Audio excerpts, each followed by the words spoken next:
మీకు ఈ సినిమా చేయాలని ఎందుకు అనిపించింది? నాకు స్టోరీ నచ్చింది. ఇంకా వనజ ఇందులో చాలా కష్టాలు ఎదుర్కొంటుంది. అయినా కానీ లాస్ట్‌కి ఒక విజయం సాధిస్తుంది. ఇంకా వనజ ఇందులో చిలిపితనం చేస్తుంది. నేను కూడా చేస్తాను ఇంట్లో.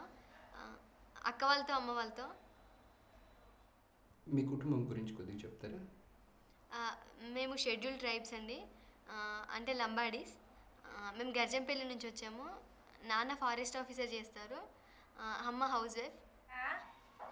ममता आए होत मेल बेटी इधर ई पकड़ माले बाल पूछो बाल पूछ बा बा रतम रजो तू जो बेटा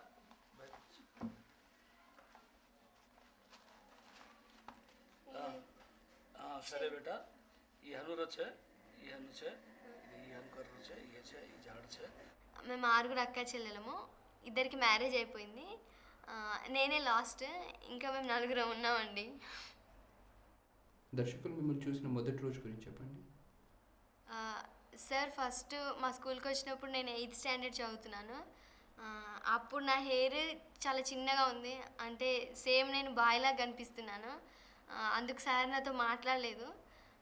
తర్వాత మా మేడం అన్నారు ఈమె చాలా బాగా పాడుద్ది అని అంటే సార్ నన్ను పాట పాడమని అడిగారు.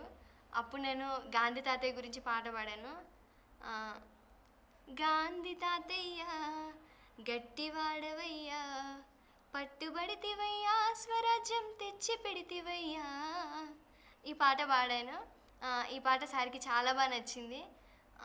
తర్వాత సార్ నన్ను అంటే కొన్ని వస్తువుల పేర్లు చెప్పారు. అది మళ్ళీ చెప్పమన్నారు. అందులో కొన్ని వస్తువులు కుంకుమ, నీళ్ళు, ఆకు, బిందె అన్నీ చెప్పాను. కానీ ఒక్కటి చెప్పలేకపోయాను. అది నాకు చాలా బాగా గుర్తుంది. అది కాకి. ఇంకా తర్వాత సార్ వాళ్ళ ఇంట్లో ఇంటర్వ్యూస్ అవుతున్నాయి. నేను ఇక్కడికి వచ్చాను. అప్పుడు సార్ నన్ను సెలెక్ట్ చేశారు. తర్వాత నేను స్కూల్కి వెళ్ళి మా ఫ్రెండ్స్కి మా మేడంకి చెప్పాను మేడం నేను సెలెక్ట్ అయ్యానని. అప్పుడు వాళ్ళు అన్నారు నువ్వు చెయ్యలేవు నీ వల్ల కాదని అన్నారు. అప్పుడు నాకు కొంచెం బాధగా అనిపించింది.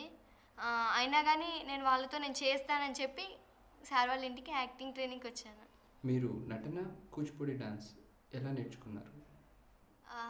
నేను యాక్టింగ్ రజనీ సార్ దగ్గర నేర్చుకున్నాను. డ్యాన్స్ నేను శ్రీనివాస్ దేవరకొండ సార్ దగ్గర నేర్చుకున్నాను.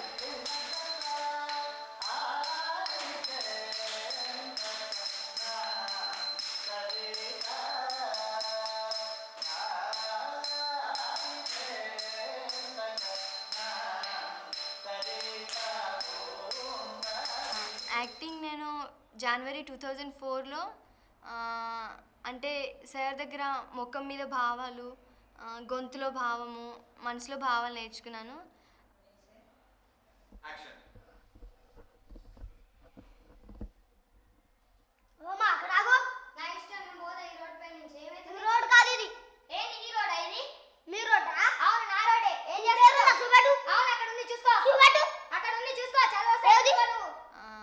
నేను యాక్టింగ్ 1 ఇయర్లో నేర్చుకున్నాను. డ్యాన్స్ నేను శ్రీనివాస దేవరకొండ సార్ దగ్గర మేము మార్చ్లో స్టార్ట్ పెట్టాము. అంటే స్టెప్స్ ఐటమ్స్ వైజ్గా సార్ నేర్పించారు. ఫస్ట్ చాలా కష్టం అనిపించింది. అయినా కానీ నేను డ్యాన్స్ 1 ఇయర్లో నేర్చుకున్నాను. ఈ సినిమా దేనికి సంబంధించింది? ఎందుకంటే ఈ సినిమా మనకి చాలా ముఖ్యము. ఎందుకంటే ఈ సినిమాలో చూపించినట్లుగా పల్లెటూర్లలో జరుగుతుంది. పల్లెటూర్లలో ఉన్న వాళ్ళు ఈ సినిమా ఖచ్చితంగా చూసి ఇది మా సినిమా అంటే మాకు సంబంధించిన సినిమా అని గుర్తిస్తారని నేను నమ్ముతున్నాను. ఈ సినిమాలో మీకు నచ్చిన సీన్స్ కొంచెం చెప్పండి. నా ఫేవరెట్ సీన్స్ నాకు డ్యాన్స్ సీన్స్ అంటే చాలా ఇష్టం. నాకు ఎక్కువగా తిల్లానా డ్యాన్స్ అంటే చాలా ఇష్టం. ఎందుకంటే దాంట్లో ఒక రకమైన లయ అనేది ఉంది. అందుకు నాకు ఇష్టం.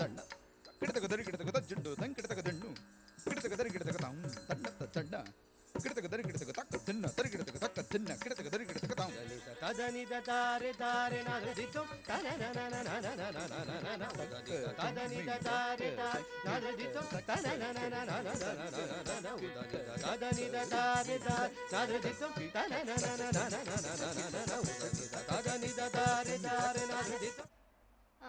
ఇంకా నాకు సోది చెప్పే సీన్ అంటే కూడా చాలా ఇష్టం. ఎందుకంటే తను నా చేయి చూసి నువ్వు చాలా గొప్ప డాన్సర్ అవుతావు అని అంటది. నేను అప్పుడు నేను నా లైఫ్లో నిజంగా గొప్ప డాన్సర్ అవుతానేమో అనుకొని చాలా సంతోషపడ్డాను. సోది చెప్తానమ్మ సోది, నిజము చెప్తానమ్మ నిజము, రాబోయి చెప్తానమ్మ రాబోయి చెప్తానమ్మ, పోబోయి చెప్తానమ్మ, సోది చెప్తానమ్మ సోది. సరే వనజా, 100 కొడుకులు ఉంటారంటే నాకేమిస్తావు? మరి పార్వతి ఒక్కతే నీకు డ్యాన్స్లో సాటిస్తుందంటే నాకేమిస్తావు? ఇంకా నాకు సీన్ నెంబర్ 66 అంటే చాలా ఇష్టం. ఎందుకంటే వనజ తన పాప కోసం జమీందార్ దగ్గరికి వెళ్ళి ఏడుస్తుంది. ఆ సీన్ కూడా.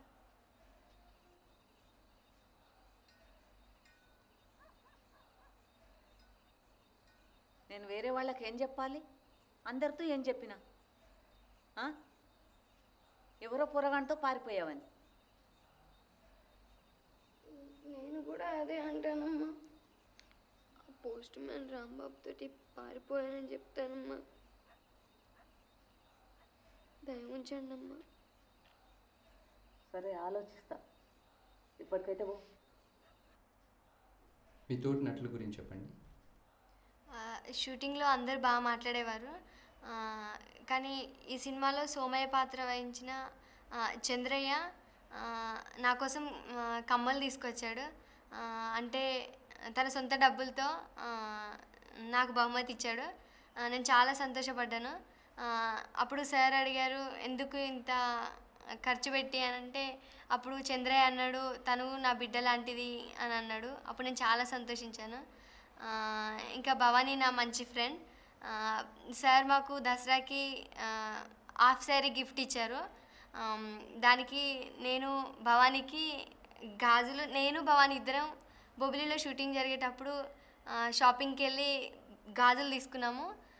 నేను భవానీకి ప్రజెంట్ చేశాను గాజులు. అవి కూడా నేను కూడా సేమ్ ఇద్దరం ఒకే సెట్ తీసుకున్నాము. ఇంకా ఊర్మిళమ్మ మమ్మల్ని తల్లిలా చూసుకుంది. అంటే మమ్మల్ని పొదిగే కోడిలా చూసుకుంది. చాలా బాగా చూసుకుంది. విదేశాలకు వెళ్ళడం మీకు ఎలా అనిపించింది? నేను ఫస్ట్ టైం వెళ్ళాను. నా చిన్నప్పుడు నేను పైన ఆకాశంలో ఫ్లైట్స్ని చూసి వాటిలో ఎలా ఉంటుందో అని అనుకున్నాను. కానీ అది ఎక్కినప్పుడు నాకేం భయం కాలేదు. అప్పుడు నాతో పాటు సార్ కూడా వచ్చారు. అక్కడ బెర్లిన్ వాళ్ళు చాలా మంచి వ్యక్తులు. అందరూ స్టాండింగ్ ఓవేషన్ ఇచ్చి చప్పట్లు కొట్టారు. నేను ఏడ్ చేశాను అప్పుడు.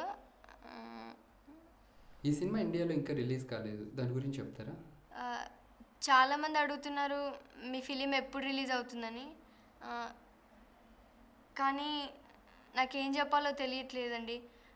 ఎందుకంటే విదేశాలలో మంచి రెస్పాన్స్ వచ్చింది, చాలా అవార్డ్స్ కూడా వచ్చాయి. కానీ మన ఇండియాలో దీని గురించి ఎవరు పట్టించుకోవడం లేదు. అసలు మన ఇండియాలో దీని చూసే వాళ్ళు ఉన్నారో కూడా తెలీదు. అందుకోసం కొంచెం బాధగా ఉంది. సినిమా అయిన తర్వాత స్కూల్లో మీ ఫ్రెండ్స్ ప్రతిస్పందన ఎలా ఉన్నింది? అంటే నా ఫ్రెండ్స్ నన్ను దూరం చేసి మాట్లాడారు. అందుకని నేను వేరే స్కూల్లో జాయిన్ అయ్యాను. ఇప్పుడు చాలా బాగా మాట్లాడుతున్నారు అందరూ. ఇప్పుడు నేను చాలా హ్యాపీగా ఉన్నాను. మీ ఇంట్లో స్పందన ఎలా ఉన్నింది? ఈ సార్కి గొల్లపూడి శ్రీనివాస అవార్డు వచ్చినప్పుడు చెన్నైలో అమ్మ నేను ఇద్దరం చూసామా. అప్పుడు ఇంకా మా మమ్మీ అమ్మ ఫిలిం చూసిన తర్వాత ఇంకా చాలా ఏడ్చేసింది. ఇంకా నన్ను కౌగిలించేసుకొని నువ్వు ఇంత బాగా ఎలా చేయగలిగావని ఇంకా ఏడుస్తూనే ఉంది. మేము 6 మెంబర్స్, అందరూ ఆడవాళ్ళమే. నేను పుట్టినప్పుడు మా మమ్మీకి ఇంకా అందరూ ఆడపిల్లలేనా, నేను మగ అబ్బాయి కోసం చూశాను అది ఇది అని అన్నారు. ఇంకా మా మమ్మీ నర్సుకి ఇచ్చి తను నన్ను లెట్రిన్లో పడేయమని చెప్పారు. అప్పుడు మా నాన్న విని వచ్చి, ఎందుకే అందరూ ఆడపిల్లలు అయితే ఏంది, దీన్ని చంపి మనం పాపం చేసుకుంటామా, వద్దు దీన్ని కూడా పెంచుకుందామని చెప్పి ఇంకా మా మమ్మీకి ఇస్తే అప్పుడు అమ్మ నన్ను దగ్గరికి తీసుకుంది. ఇంకా ఇప్పుడు నేను ఎవరితో నన్ను అక్క వాళ్ళతో నేనే గొడవ పెట్టుకున్నా అమ్మ నన్నే సపోర్ట్ చేస్తుంది, వాళ్ళని తిడుతుంది. ఇప్పుడు నాకు చాలా గారాబం చేస్తారు ఇంట్లో. నేనంటే అమ్మకి ఇష్టం, నాన్నకు కూడా చాలా ఇష్టం. మీ ఫ్యూచర్ ప్లాన్స్ ఏంటండి? నా ఫ్యూచర్ ప్లాన్స్ అంటే ఫస్ట్ స్టడీస్. ఇప్పుడు నేను ఇంటర్ సెకండ్ ఇయర్ చదువుతున్నాను. నేను ఫ్యూచర్లో మంచి యాక్ట్రెస్ కావాలనుకుంటున్నాను. ఇంకా కూచిపూడి డ్యాన్స్ మొత్తం నేర్చుకోవాలనుకుంటున్నాను.